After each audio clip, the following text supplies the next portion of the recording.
Neste momento, convidamos o senhor Guilherme Quintela, da Estação da Luz Participações, autor do projeto do trem Intercidades, que fará a apresentação dos detalhes técnicos do projeto.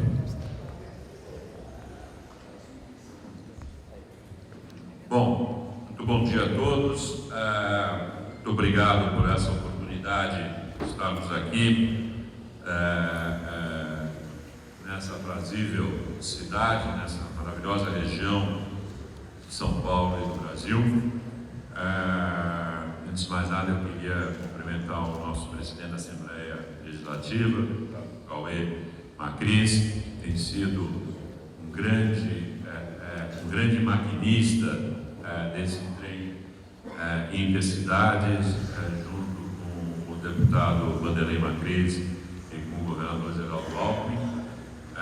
Eu estou até ficando um pouco preocupado, deputado, você está começando a entender de trem um pouco demais para o meu gosto, viu? Preciso ver se o senhor não vai querer se enredar nesses assuntos aqui. Eu estou começando a ficar preocupado. Queria cumprimentar o presidente da Câmara de Louveira, o vereador Marquinhos Leite. Muito obrigado pela oportunidade da conversa. Ao vereador Leandro Lorison, que é quem fez o requerimento para esse evento, para esse encontro tão importante, desse projeto, que sem esse ambiente de cooperação, de interesse comum, ele não sairá do papel.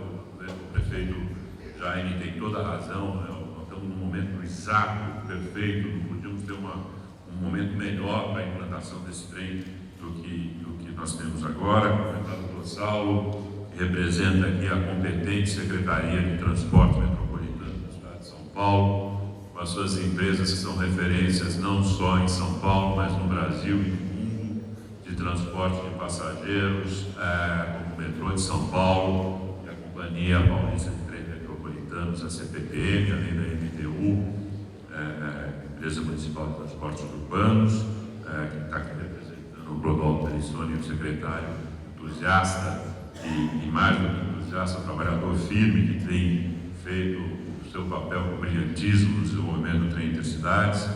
Cumprimentar o meu amigo, o prefeito Jaime Cruz, que tem estado com a gente frequentemente, nos apoiando e dando sugestões de colaboração ao projeto, assim como o prefeito Orestes Previtari de Valinhos.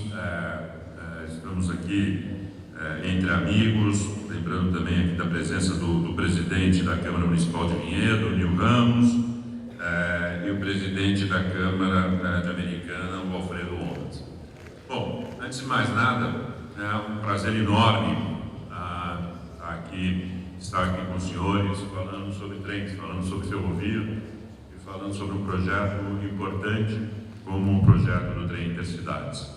Eu queria pedir permissão aqui a todos, de antes de nós entrarmos na discussão técnica do projeto, na apresentação que nós fizemos aqui com os senhores, a gente apresentar um pequeno filme de alguns minutos, onde a gente, lá na NLP e no Banco BTG Pactual, que é o nosso sócio no desenvolvimento do projeto, modelamos um filme que pudesse criar um ambiente favorável para a implantação do trem Intercidades. Esse filme foi apresentado, quando nós apresentamos a sugestão do trem Intercidades ao governador Alckmin, nós começamos a nossa apresentação a ele com esse filme. Então, se eu pudesse pedir para que os senhores colocassem o filme, um filme curto, e em seguida nós vamos fazer a apresentação, e depois eu vou estar à disposição. Queria agradecer ao Roberto Meira, nosso diretor e responsável pelas discussões técnicas do projeto, que está aqui presente. Nós dois vamos estar aqui à disposição dos senhores para os esclarecimentos que forem necessários.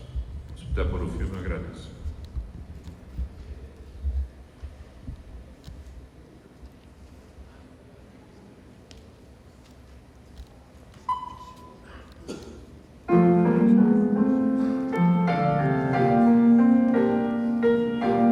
O Brasil é um país formado por várias etnias, por várias crenças. Aqui chegaram pessoas do mundo todo atraídas principalmente pelas nossas riquezas naturais. Seu clima, seu relevo e a fertilidade de suas terras foram os grandes atrativos para a vinda de nossos antepassados, que aqui chegaram especialmente para trabalhar na lavoura do café do estado de São Paulo. Em suas bagagens de escassos itens, traziam a esperança de um novo tempo. Deslumbrados pelas nossas riquezas naturais, os imigrantes foram responsáveis pelo grande incremento da produtividade dos cafezais da nossa terra. Mas como fazer com que o café, produzido no fértil Planalto brasileiro, conquistasse cada vez mais as terras distantes e transpusesse a Serra do Mar para alcançar o Porto de Santos de forma competitiva? Foi a ferrovia, pela sua grande capacidade de transporte, o modo escolhido então pelo governo do Segundo Império para transportar o café cada vez mais distante aos portos brasileiros. Junto com o transporte ferroviário de carga, implantou-se no Brasil o transporte ferroviário de passageiros com altos níveis de serviços. O Brasil passou a ser um dos maiores países ferroviários do mundo. Em 1930, quando se asfaltou a primeira rodovia do Brasil, a Washington Luiz, ligando as cidades do Rio de Janeiro a Petrópolis, o Brasil já possuía 30.000 quilômetros de caminhos de ferro.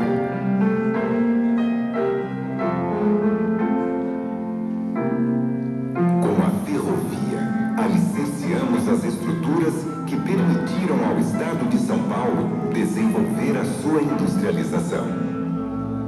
Um tempo de prosperidade, desenvolvimento, empregos e de qualidade de vida.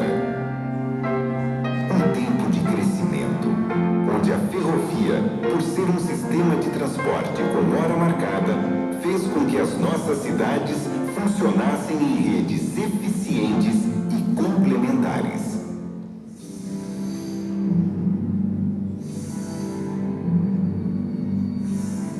Com a industrialização veio o progresso. No pós-guerra, o Brasil muda sua política de transporte, passando a privilegiar o transporte individual.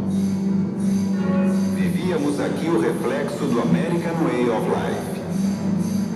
Acertadamente, privilegiamos o desenvolvimento dos transportes rodoviário e aéreo. Graças a isso, possuímos hoje um dos maiores parques automobilísticos do mundo e uma das melhores indústrias aeronáuticas do planeta, a Embraer, que é motivo de orgulho para todos os brasileiros. Se acertamos em promover a indústria automobilística, erramos ao sucatear o nosso parque ferroviário. Esquecemos que transporte eficiente se dá por uma visão sistêmica, equilibrada, harmônica e complementar, nunca excludente. Ao longo das décadas, o número de passageiros ferroviários intercidades no Brasil não parou de cair, até acabar no começo dos anos 90. Com o abandono das ferrovias, as cidades deixam de funcionar em redes eficientes e complementares.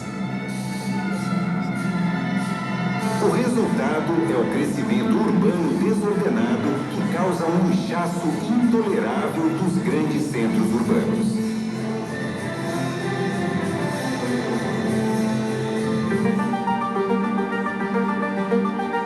Enquanto isso, estigada pela eficiência do automóvel e do avião, a indústria ferroviária em outros países se desenvolveu como nunca.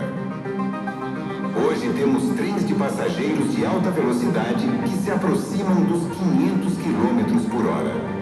Em trens intercidades, temos diversas tecnologias para atender às mais variadas demandas, passando pelos pendulares que andam a mais de 200 km por hora. bem como os tracionados por diesel que chegam a 180 km por hora. Além de uma diversidade nos trens elétricos para qualquer tipo de uso e gosto. Todos eles equipados com sistemas que permitem a integração aos mais diversos tipos de conexão e conforto. Isto sem falar na sua segurança e na sua relação amistosa com o meio ambiente.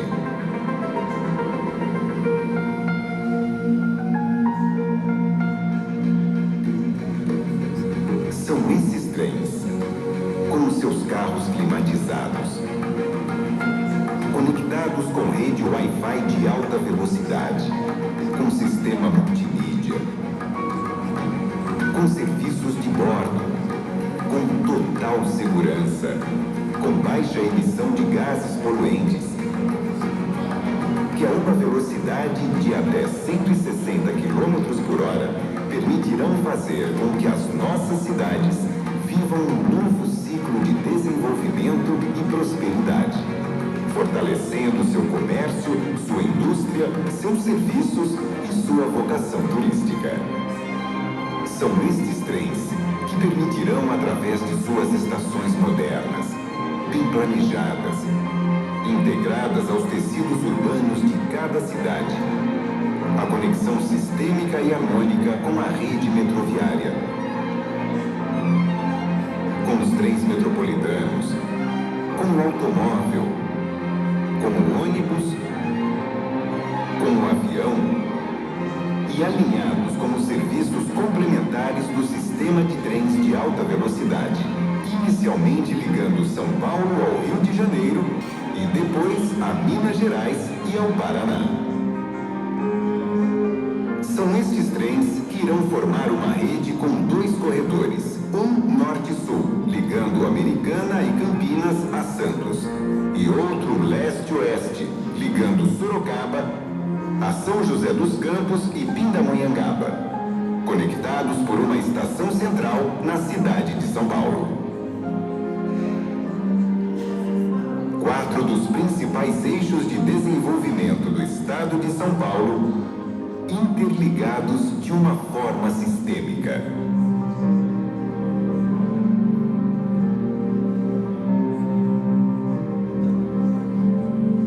E isto é só o começo.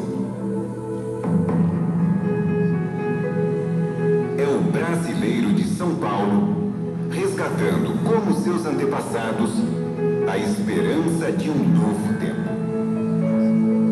Um novo tempo para ficar com a família.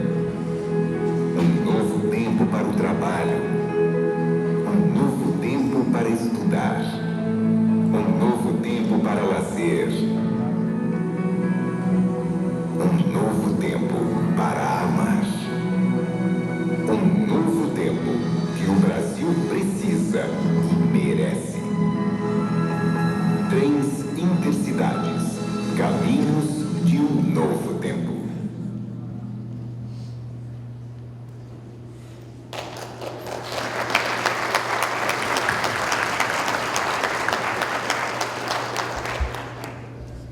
Bom, vamos começar aqui então a apresentação. Talvez valesse a pena apagar um pouco essa luz. Não sei se lá.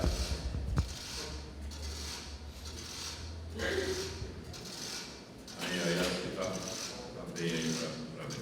Muito bom.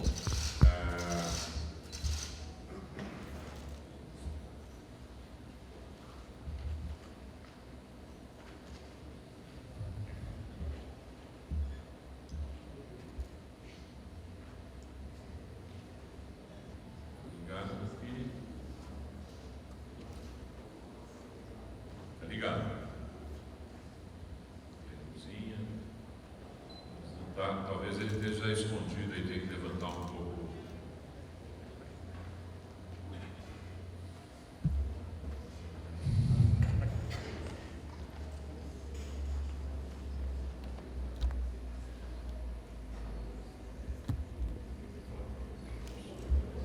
Então nós vamos falar aqui do contexto da macrometrópole do estado de São Paulo.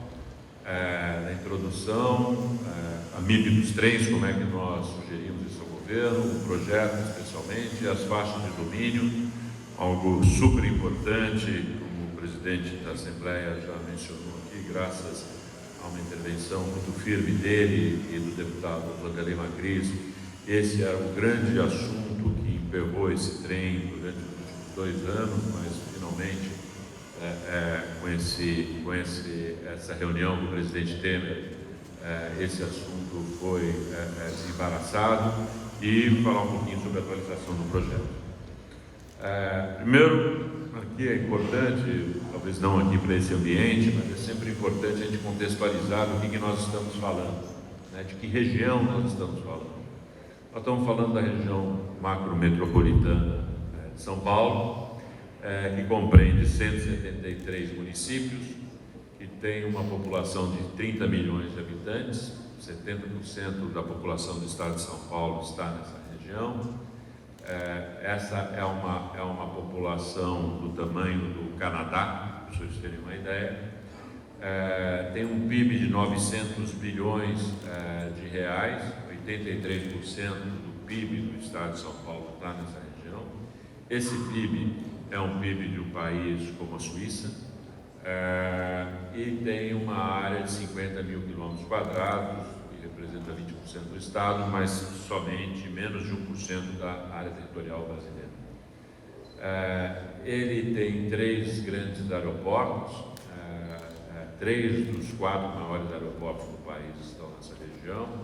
É o aeroporto de Guarulhos, com 40 milhões de passageiros ano, o aeroporto de Congonhas, com 18 milhões, e o aeroporto de Viracopos, com 10 milhões de passageiros ano. E tem o maior porto do país, o maior porto do Atlântico Sul e do Hemisfério Sul, que é o Porto de Santos, que movimenta 120 milhões de toneladas de carga por ano. Aqui nós temos uma foto da NASA, noturna, onde tem as luzes das cidades acesas, e a gente percebe que aqui tem a região metropolitana de São Paulo, aqui tem a região metropolitana de Santos, a região metropolitana de São José dos Campos, a região metropolitana de Campinas e a região metropolitana de Sorocaba. Se vocês fizerem um zoom nessa fotografia que tem na internet, vocês vão ver que esses traçados, essa iluminação, ela acompanha o traçado da malha ferroviária do estado de São Paulo. Então, a malha do estado de São Paulo que fixou a população no interior do seu estado. Nós estamos aqui contemplando também os acessos rodoviários. Não há dúvida nenhuma da qualidade rodoviária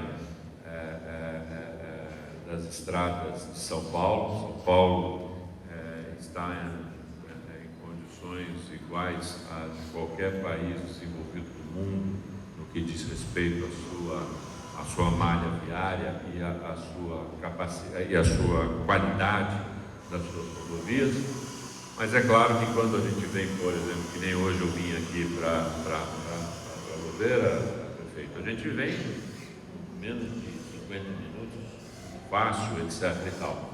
Agora, quem estava no fluxo contrário, que nós passamos, estava indo para São Paulo, nós vimos ali, presidente, mais de 2 quilômetros de fila para chegar na Marginal Tietê e um outro tanto agora para acessar o Rodoanel.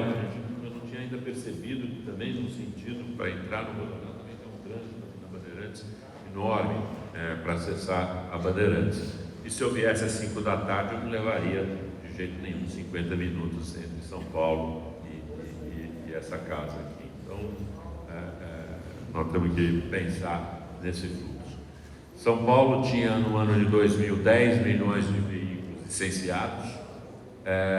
Esse ano, São Paulo está com, o ano passado, com 27 milhões de veículos licenciados. Existiu uma expectativa para que continuasse o crescimento econômico no Brasil. Em 2020, São Paulo estaria próximo dos 40 milhões de veículos licenciados no estado de São Paulo.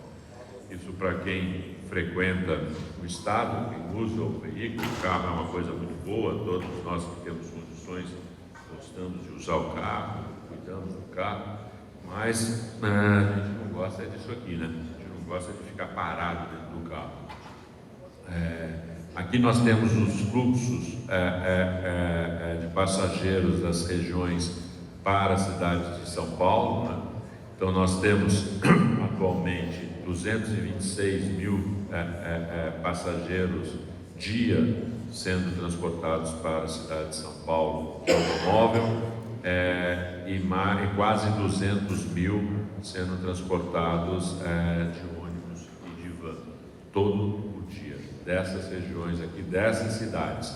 Se a gente pegar as cidades em volta, né, esse número deve dobrar e chegar próximo a 1 milhão de passageiros que hoje vão para São Paulo e voltam de São Paulo todos os dias. Aí tem a introdução da MIP, né? O que é a MIP? A MIP é uma manifestação de interesse privado, né? Em que você pode fazer isso ao governo, tanto do Estado quanto do governo federal. A empresa privada pode se manifestar ao governo a respeito de uma concessão que lhe interesse discutir e debater. E foi isso que nós, lá da Estação da Luz, junto com o BTG Pactual, fizemos em 2013 ao governo do Estado de São Paulo. Nós levamos para o governo do Estado de São Paulo a sugestão para que o governo do Estado de São Paulo fizesse um chamamento público através do Diário Oficial de empresas que tivessem interesse em discutir e em desenvolver um projeto de trem de passageiros na macrometrópole de São Paulo. E isso você tem que fazer de acordo com as leis existentes no país, né? E o que nós sugerimos? Nós sugerimos que o governo fizesse esse chamamento público, as empresas se candidatassem, né?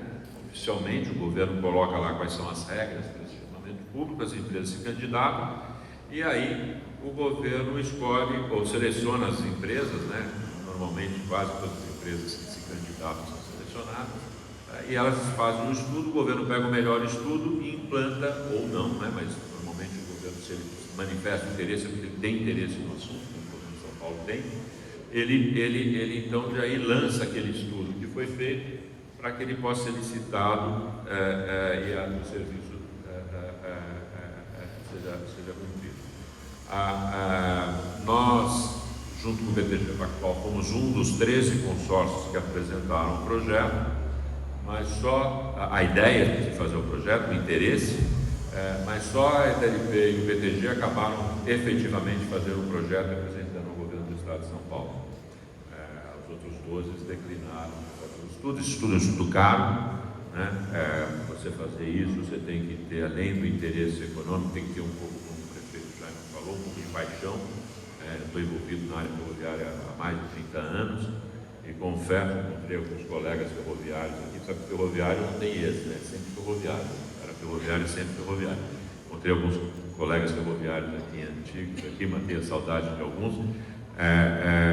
Então eu tenho realmente, quem começa a conviver com esse negócio, a gente até fala que isso, o Ministério da Saúde devia dizer assim, ó, se você for mexer com ferrovia, tome cuidado porque isso vicia, né? Mas nós apresentamos o estudo de demanda de engenharia ambiental, de tecnologia e operação, modelagem econômica financeira e aspectos jurídicos, né?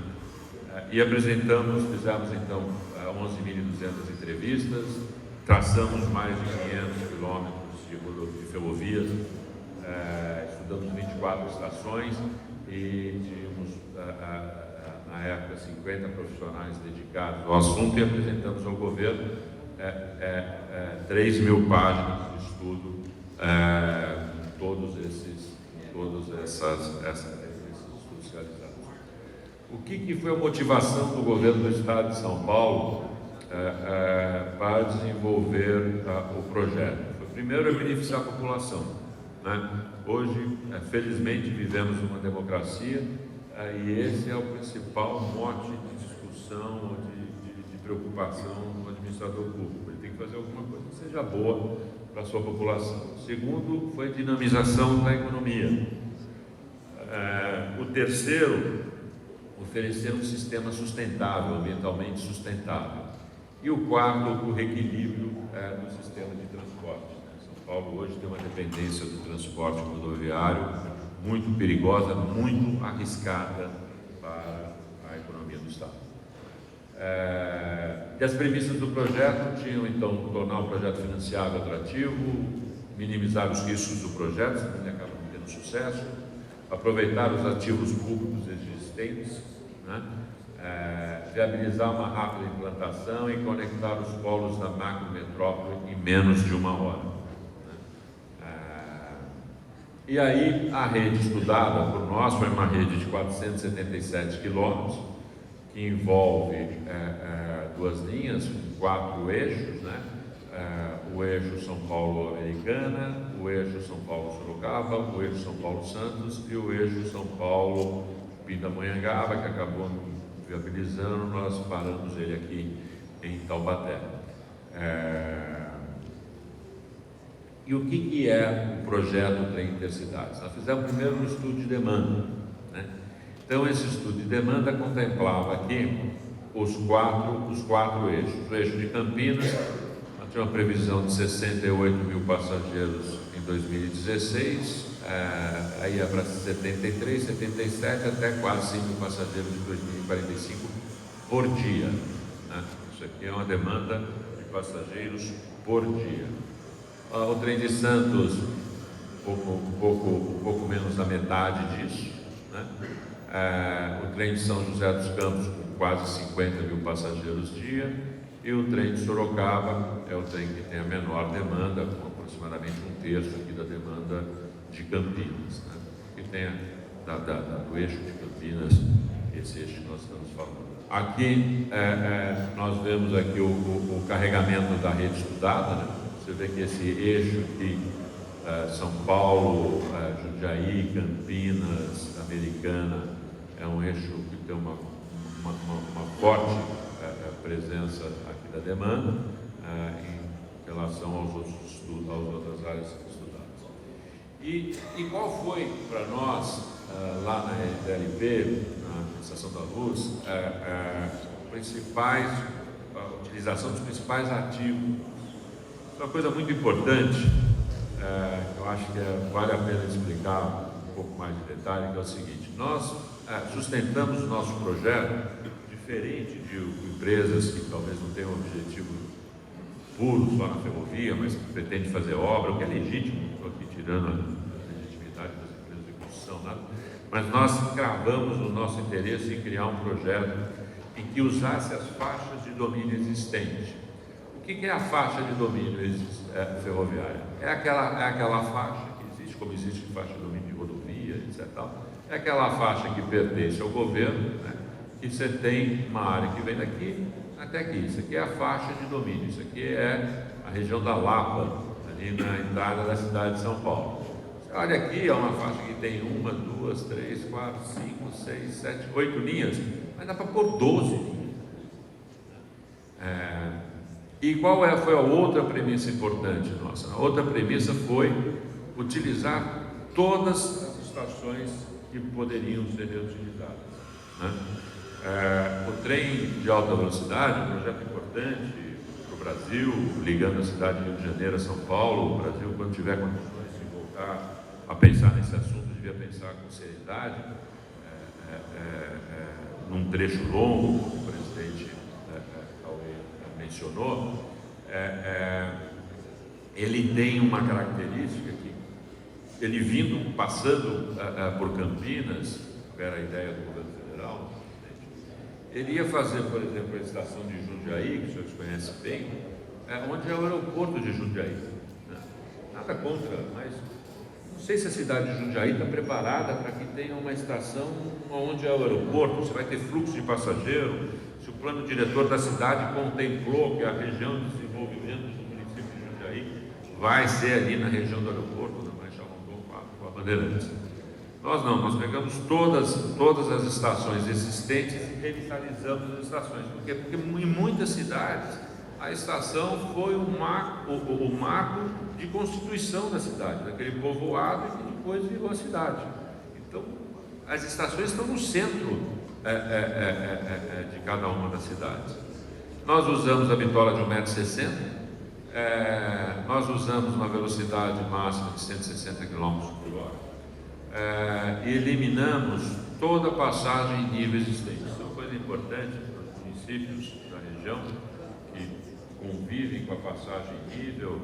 A prefeitura você sabe como é que às vezes a cidade precisa parar, ou uma estrada precisa parar para o trem passar, etc. Então, todas essas passagens, nós vamos ver aqui com detalhe, uma passagem de nível aqui, todas elas nós tratamos de eliminar ela com passagem subterrânea ou aérea, para que não haja mais um cruzamento em nível do automóvel, do caminhão, do ônibus com o trem. Como nós estávamos falando, nós revitalizamos as estações. Essa aqui é a estação de Americana, né? É uma estação muito bonita do ponto de vista arquitetônico. Nós temos detalhes aqui de ladrilhos e coisas feitas no século passado. Só que o que nós fizemos? Nós atualizamos a estação. Então a estação hoje prevista aqui é a mesma estação, só que nós vamos incumpridar as plataformas, porque as plataformas hoje os trens são maiores, né? Então vamos incumpridar as duas plataformas, nós vamos colocar um bicicletário, nós vamos colocar um lugar para táxi, vamos fazer um estacionamento, enfim, colocar o Wi-Fi, colocar uma escada rolante subterrânea para você sair dessa plataforma e ir para essa outra plataforma aqui, para você passar em desnível, mas com uma escada rolante, ter acessibilidade a cadeirantes, enfim, atualizar a estação de Americana, como todas as outras. Nós não vamos derrubar a estação e fazer uma nova estação. E o trem de carga, que é importante para o Brasil, para o estado de São Paulo, ele vai continuar passando, ele vai passar por aqui e vai embora, né? Aqui tem um pouco mais de detalhe aqui da estação de Americana, né? Aqui tem a passagem em desnível, com as escadas rolantes que eu comentei, para você sair dessa plataforma para aquela plataforma. Quem já viajou de trem fora do Brasil sabe muito do que eu estou falando.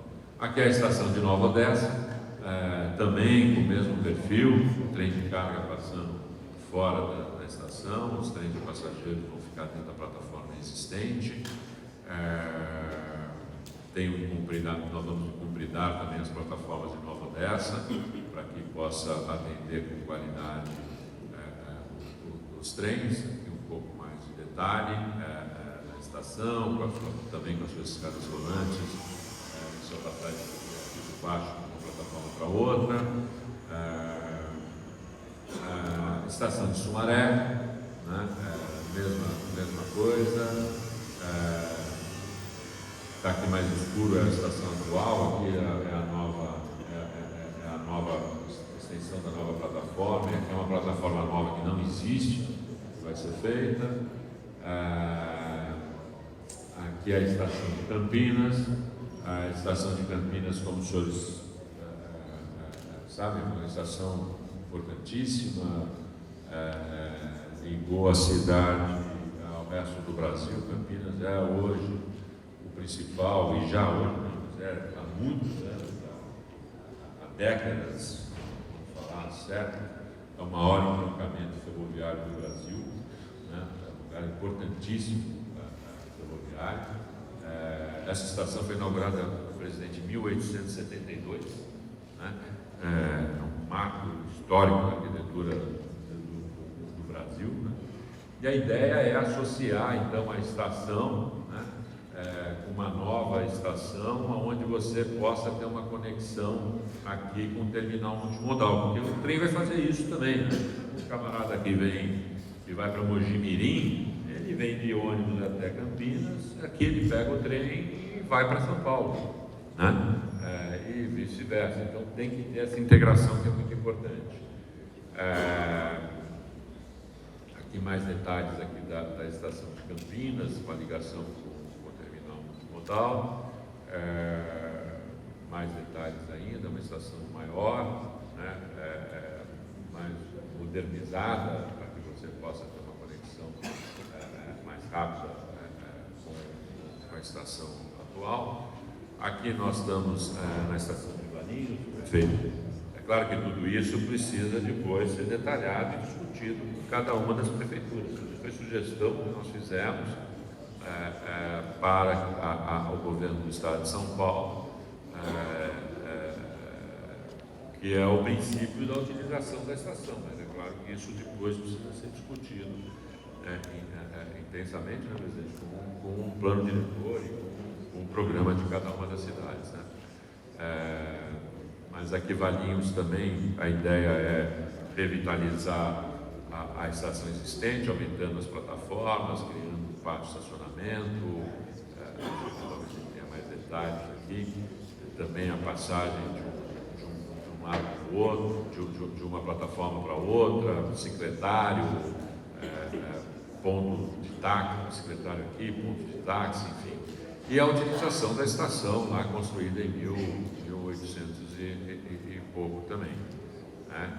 Aqui é a estação de Vinhedo, nós já discutimos aí com o prefeito aqui a ideia de Vinhedo que nós estamos trabalhando juntos no desenvolvimento aqui, na revitalização da estação. O prefeito já tem alguns projetos que está levando em consideração a implantação do trem intercidades e o desenho sugerido por nós aqui para ser discutido com as cidades, né? Então, também aqui, voltando aqui com o bicicletário, o estacionamento para automóveis, para cadeirantes e para quem tem necessidades especiais, locomoção, enfim, todo um sistema para adaptação Louveira, nossa estação que hoje nos recebe aqui com essa importante e calorosa recepção. Também uma estação muito bonita, né? Onde a ideia é revitalizar a estação de Louveira, criando as plataformas para que ela possa, aumentando as plataformas para que ela possa atender o trem intercidades e interagindo aqui com o centro da cidade. Nós estamos muito empenhados para que isso realmente possa atender a demanda aqui da sua cidade da melhor forma possível e sempre aberto para as discussões, como a gente já tem tido, que possam trazer o maior benefício aqui para a cidade que nos recebe hoje. Jundiaí também já tem uma estação que é utilizada pela CPTM, o presidente mencionou, essa aqui é uma discussão que o Louveira vem tendo a tempo de extensão da CPTM aqui para a região. Então, Jundiaí já é um sistema que já é atendido pela CPTM, é uma estação tombada, um movimento hoje grande de passageiros. Então, nós vamos fazer uma estação anexa à estação. A sugestão aqui está a estação antiga. A antiga está aqui. Não, a antiga está aqui. Fazer uma estação anexa à estação de Jundiaí. Então, seria uma estação um pouco mais moderna, simples, o mais leve possível, para não gastar dinheiro em estação. Ninguém gosta de ficar em estação, todo mundo pega a estação só para pegar o trem e ir embora, né? Então, fazer uma estação muito simples e muito fácil de implantação. Aqui você tem a estação antiga, e a estação, é uma sugestão da estação moderna, mas é claro que isso tem que ser discutido ainda com quem vem ser a licitação com a prefeitura local. A fachada da estação de Água Branca, essa vai ser a estação principal da chegada aqui do tramo norte de São Paulo. A estação da Água Branca você tem uma conexão com a CPTM já hoje, e terá em alguns anos uma conexão com o metrô, com a linha 6 do metrô. Então a ideia é você ter uma estação onde você possa ter os trens intercidades, os trens da CPTM em nível, e depois você acaba conectando com a estação do metrô, uma estação do metrô subterrânea aqui em São Paulo. Né? O nível de serviço dos trens vai ser um nível de serviço de alta qualidade,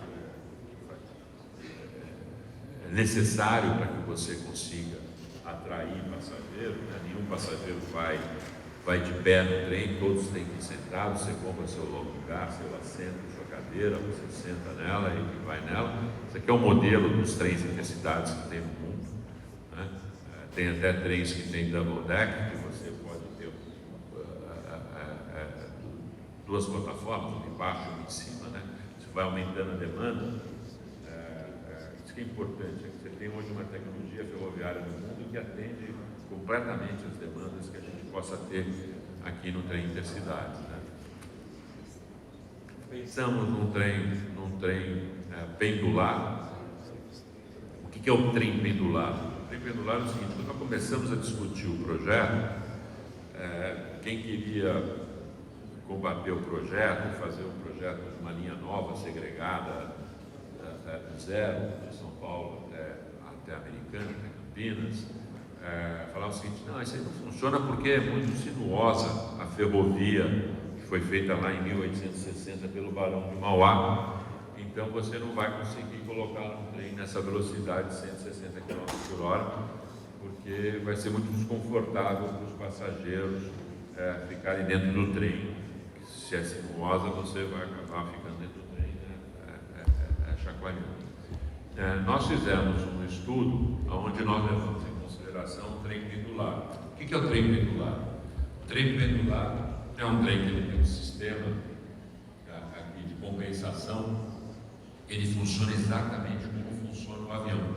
Quem já andou de avião sabe que o avião está aqui, você precisa virar para a direita, ele não vira assim. Ele pode virar assim. O piloto tem condição de pegar o avião e virar o avião assim. Só que se ele virar assim, ele cria um tremendo desconforto do passageiro, porque a gravidade vai jogar o passageiro para o lado contrário. Então, quando o piloto de avião vai virar o avião, ele vira o avião assim.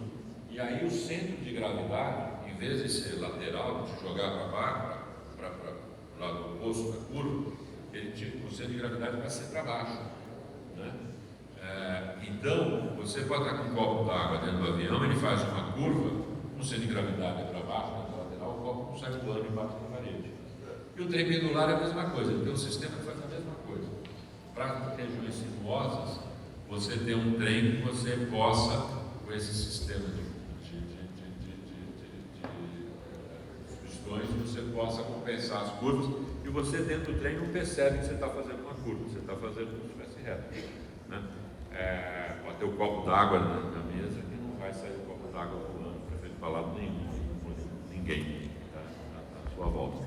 Mas nós identificamos no estudo que não é preciso. Com as simulações que nós fizemos de marcha, foi identificado que o trem convencional, que é o trem normal, apresenta toda a condição de ser implantado com segurança e com garantia de conforto. Aqui, nós estamos falando aqui de uma passagem em nível, um exemplo de uma passagem em nível. Eu acho que isso aqui eu acho que é Valinhos, né? Não, tem várias, mas essa aqui é o específico. Você lembra dela? É Jundiaí. Aqui é Jundiaí, onde tem aqui umas avenidas que cruzam aqui em nível, etc. e tal, e a ideia é que você faça isso por cima, né? Aqui estão todos, de Americana até São Paulo, você não vai ter mais passagem. Não, um trem a 160 km por hora não permite, né? Não é nem por uma questão outra que não seja técnica, né? É claro que as outras são importantes, de segurança operacional. Um trem a 160 km por hora não permite que você tenha cruzamento de nível, né? Apesar de o seu trem de alta velocidade ou trem rápido não permite que você tenha cruzamento de nível. Aí, e o trem de carga vai surfar nessa mesma condição, porque você vai fazer o passamento, vai fazer o viaduto, você vai colocar os dois, de carga e de passageiro embaixo. Aqui são os tempos de viagem, né? Então nós temos aqui 29 minutos de Jundiaí, aqui de Lovena dá um pouquinho mais, dá 35, não sei quanto tempo dá, mas é muito pouco a mais. Campinas 50 minutos, Santos 49, Sorocaba 55 e São José dos Campos 42. A nossa proposta foi de uma PPP. Isso aqui é muito importante, porque quando nós apresentamos isso ao governo, nós apresentamos isso dentro de um modelo de PPP. E aqui eu vou pedir um pouquinho de paciência para vocês para explicar, porque eu acho que é muito importante a gente debater isso aqui.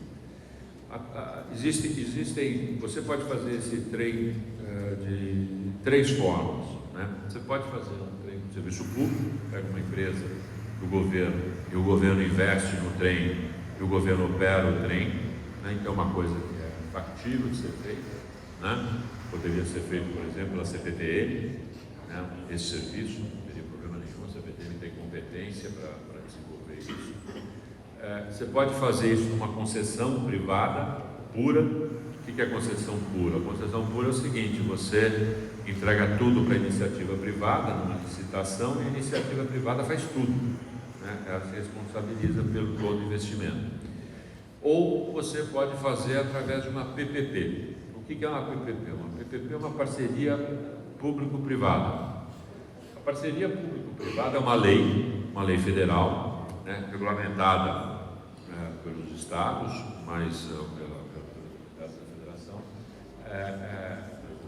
Federação, e ela tem algumas regras que elas precisam ser cumpridas, né?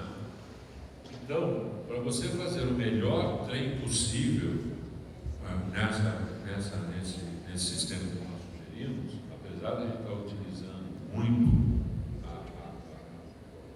propriedade do governo, terreno do governo, estação do governo, coisas que já existem, esse aqui é um projeto de 5,4 bilhões de reais em moeda de 2013, corrigido a valor de hoje, são 7,5 bilhões de reais.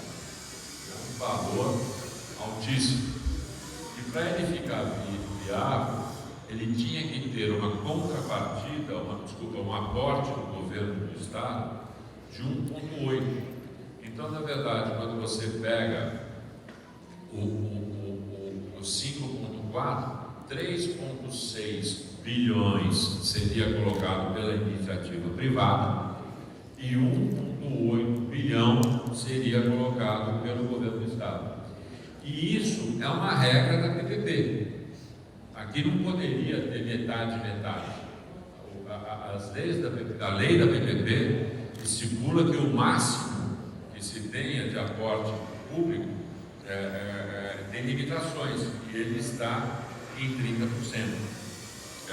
E aqui tem uma diretriz super importante, né? E ainda você tem uma contraprestação anual do governo de 260 milhões. Então é um projeto que, mesmo sendo um projeto tocado pela iniciativa privada e concessionado pela iniciativa privada, ele vai ter um aporte de recurso público, porque senão ele não fica de pé. E por que ele não fica de pé? Porque é um projeto muito caro mesmo, é um serviço muito caro mesmo, é diferente de outros serviços que existem que cabem dentro da iniciativa privada. Eu não estaria aqui discutindo um projeto para fazer um shopping center, porque o shopping center cabe dentro da iniciativa privada, remunera muitas vezes o investimento feito pelo shopping center, pelos investidores do shopping center. Aqui não remunera o capital privado, né? E se não remunera o capital privado, precisa ter recurso público e nas condições legais. E as condições legais que permitem a gente fazer uma concessão nesse trecho, ele para em Americana, né? Então, o que nós fizemos? Nós quase com a legislação e com os recursos, nós saímos de São Paulo e fomos andando em direção norte, até onde foi permitido. Onde parou o dinheiro, nós paramos o projeto. Porque é claro que o interesse do governo de São Paulo, né, é que o projeto continuasse, seguisse Americana, fosse Mineira, fosse Claro, São Carlos, Araguara, Catanduva, Rio Preto, chegasse em Rubinéia, né, presidente? Agora, isso só pode ser feito dentro do ambiente público. E hoje, como a gente sabe, o governo de São Paulo, o governo de São Paulo até faz uma gestão fiscal exemplar no Brasil, mas os governos hoje não têm recursos para fazer esse aporte. Então, isso aqui foi um ambiente legal que foi permitido para fazer, que era chegar em Americana. Então, nós temos aqui estações Americana, em Nova Odessa, em Sumaré, em Campinas, em Valinhos, em Vinhedo, em Louveira, em Jundiaí e em São Paulo.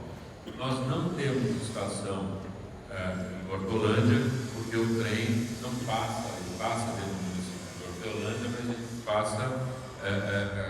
passa na região central de Hortolândia, ele passa numa distância que acaba a estação de Sumaré, atendendo a população de Hortolândia melhor se fizesse uma estação dentro do município de Hortolândia, mas não na região central de Hortolândia.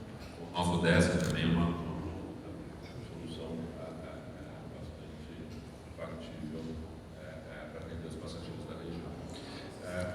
Então, isso é importante. Agora, isso aqui é o começo. É claro que quando o trem chegar em Americana, a gente tem tido conversas importantes, patrocinadas pelo deputado Vanderlei Macris, com os vereadores de Limeira, que estão muito interessados no projeto da ferrovia chega em Limeira, e eles estão certíssimos e fazem muito bem. Limeira é um lugar importantíssimo, um deslocamento rodoviário super importante, mas dentro do ambiente que existe hoje, a única forma para você chegar em Limeira é com um projeto público, né? Não um projeto de uma concessão privada. Agora, é claro que ao chegar a Americana, isso vai gerar uma demanda regional, que aí é como foi feita a ferrovia e como é feita todo. Quando estiver chegando a Americana, já vai estar construído o trecho para chegar aos 14 quilômetros a mais, 17 quilômetros a mais para você chegar a Limeira. Quando chegar em Limeira, você vai estender até Rio Claro. Quando chegar em Rio Claro, você vai estender até Curupataí, e assim vai. Porque é assim que as ferrovias são construídas, e estradas também. Elas são feitas. Aqui tem um assunto importantíssimo, que foi um assunto que durante um período aí de 2013 e 2014, quando nós apresentamos o projeto, até muito recentemente, foi responsável por esse projeto, por esse trem não estar operando ainda, porque nós tínhamos ideia que esse trem pudesse operar em 2017, nesse ano, a gente poderia, quando nós apresentamos ao governador, nós poderíamos estar operando. Desde que algumas coisas vão ser feitas, e entre elas, o governo federal concordasse em conceder a faixa federal, a faixa de domínio que pertence ao governo federal, hoje operada pelas concessionárias de carga, e que não estão sendo utilizadas para o transporte de carga, naturalmente, para que ali fosse construído o trem de passageiro. E durante muito tempo o governo federal resistiu a essa ideia. O governo federal tinha a ideia de fazer o trem de alta velocidade, que não era esse projeto, era um projeto de um trem que saía aqui de São Paulo, e ele vinha mais ou menos, passava por aqui, entrava em Campinas assim, ele não seguia o leito das antigas, da faixa de domínio existente. Então o governo federal resistiu durante muito tempo isso, até que recentemente uma iniciativa do deputado Vanderlei Macris, do presidente Cauê, eles foram ao governo federal, tiveram uma reunião, tiveram várias reuniões, eu participei de algumas reuniões técnicas antes da reunião com o presidente Temer. O deputado Macris quis entender do assunto, o deputado Vanderlei Macris quis entender do assunto com muita segurança para saber o que ele ia pleitear junto ao governo federal, o presidente Temer, que pudesse fazer um pleito que pudesse ser atendido. E eles então estiveram, o presidente acabou de saltar com a notícia, com o presidente Temer, com o ministro dela, Jorge Bastos, presidente da NTT, e tiveram uma reunião que foi a reunião responsável para que esse assunto, para que nós estejamos hoje aqui rediscutindo esse assunto, que nós nunca deixamos de discutir, nós sempre fomos melhorando o projeto, o governo do Estado sempre muito empenhado, o governador Alckmin esteve algumas vezes com a então presidente Dilma discutindo o assunto, mas não teve o sucesso que teve agora nesse empenho dos deputados, claro, juntamente com o governo de São Paulo, com o secretário Clodoaldo, mas uma força técnica e política, né? Esse é um projeto que sem a técnica, sem a competência ferroviária, ele não vai existir, mas sem a sua capacitação política, ele também não vai existir. Esse é um projeto que precisa ter aqui dos vereadores da região, dos prefeitos da região, dos deputados estaduais, precisa deputados federais, do Poder Executivo, precisa ter um empenho muito grande, porque existe uma resistência muito grande ao projeto. Há interesses contrários. Claro que a gente fala, é muito bom, mas tem empresas que não acham que tem segmento, verdade, legitimidade, não tem nada de má fé, nada, mas que não entendem esse projeto como um projeto bom para eles, porque pode tirar a receita deles, pode tirar interesses econômicos de outros segmentos, o que é natural e normal, né? Não tem nada de errado, mas é muito importante essa participação. Eu realmente acho que o prefeito Jaime comentou que hoje o projeto sai agora, ou realmente nós vamos ter uma dificuldade muito grande aí para que ele venha a sair, porque nunca o ambiente, apesar das dificuldades econômicas que nós estamos tendo no Brasil e políticas também, mas nós nunca tivemos um ambiente tão favorável para que esse projeto saia do papel e vá para os trilhos. Aqui, explicando um pouco mais esse trabalho grande que foi feito pelo deputado Macris, pelo presidente Cauê. Isso aqui é a faixa de domínio, né? Então aqui tem uma cerca, aqui tem outra cerca, e essa aqui é a que a gente chama de faixa de domínio comprida, né? Aqui, desculpa, eu pulando, mas entre Água Branca em São Paulo e Jundiaí, você tem aqui faixa do governo do estado de São Paulo, que é essa amarela, hoje concessionada à CPTM, a Companhia Paulista de Trens Metropolitanos, e você tem essa faixa verde aqui, que é federal, concessionada, no caso Jundiaí Água Branca, para a MRS Logística, que é uma empresa de transporte ferroviário de carga. Quando você olha aqui o detalhe de uma planta da antiga rede ferroviária federal, isso aqui está mais claro quem que é o dono de cada uma das faixas nesse trecho entre Água Branca e Jundiaí. No trecho entre Jundiaí e Americana, a faixa é 100% federal.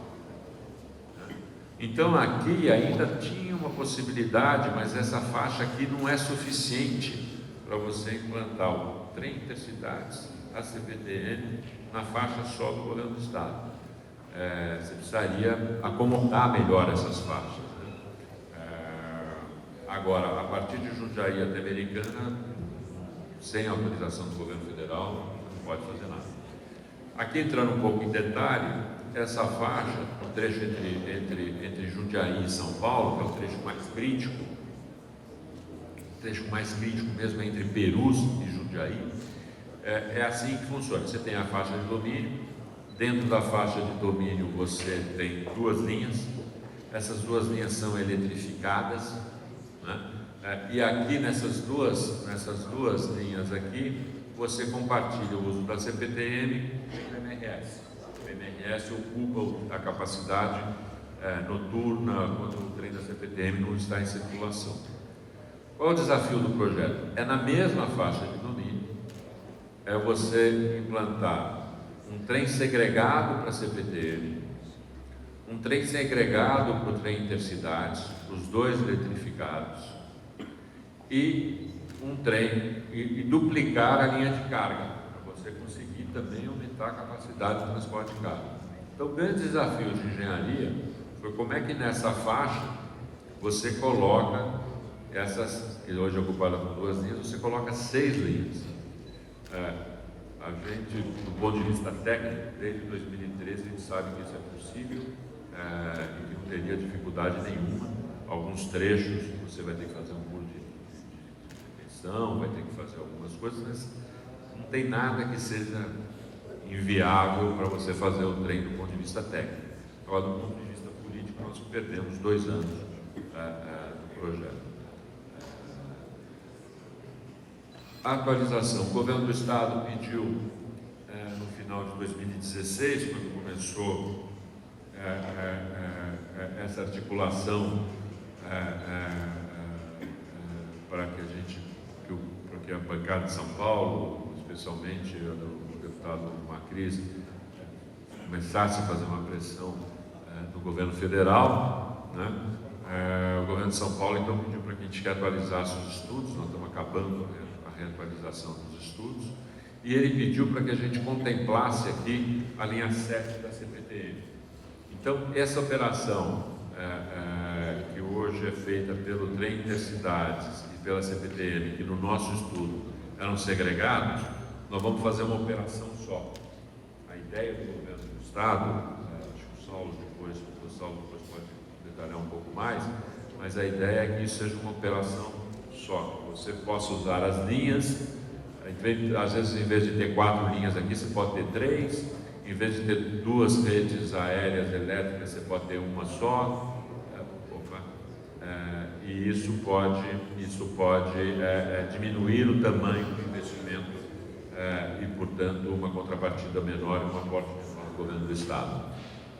Esses estudos estão sendo feitos, então a ideia seria operar em conjunto com o Trem Intercidades, o sistema de transporte metropolitano, que é um outro serviço ferroviário, é um trem que muitos dos senhores devem conhecer, que é da CPTM, mas que é um outro nível de serviço. Agora, claro que também, quando a gente está falando isso, o governo do Estado quer que tenha um nível de serviço à la CPTM mesmo, com a qualidade que a CPTM vem implantando em outras linhas dela.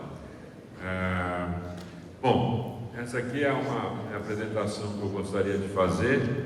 Gostaria mais uma vez de agradecer a oportunidade de estar aqui junto com os senhores e nos colocar inteiramente à disposição dos senhores para